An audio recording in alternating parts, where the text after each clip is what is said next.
So in this video, I want to begin discussing the question of what does it mean to own property? And one view that some of these videos are going to be reacting to is the notion of dominion as being the thing that distinguishes property rights, or the thing that's being important about property. And this is an idea that you can trace back to William Blackstone, the famous English jurist who wrote the Commentaries on the Laws of England way back in the 18th century. And these commentaries have been a starting point for a lot of study of the law by law students for centuries now. And it's not uncommon to begin there, rightly or wrongly.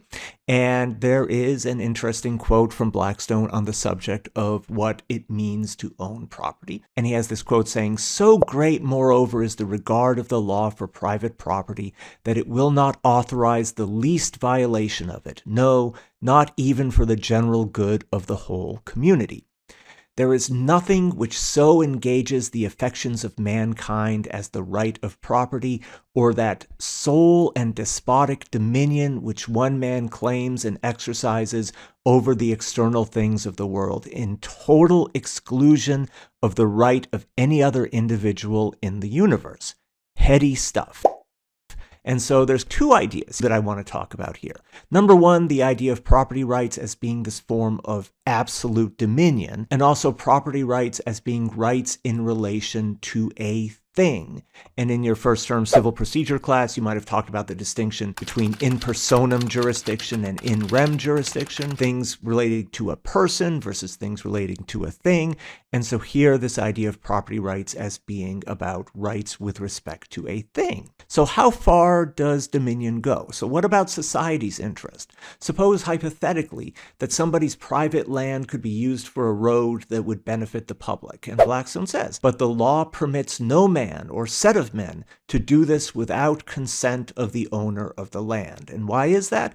Because it would be dangerous to allow any private man or even any public tribunal to be the judge of this common good and to decide whether it be expedient or no. And of course, this raises the question of exactly why is that? Why would it be so dangerous? But even here, Blackstone is actually not as absolute as he seems to say. He goes on to say that the legislature alone can, and indeed frequently does, interpose and compel the individual to acquiesce, not by absolutely stripping the subject of his property in an arbitrary manner, but by giving him a full indemnification and equivalent for the injury thereby sustained. This clearly echoes eminent domain, the ability of the state to take private property for public use in exchange for a payment of fair market value. So this foundational statement of property rights as representing dominion over a thing is a good deal less absolute than it seems.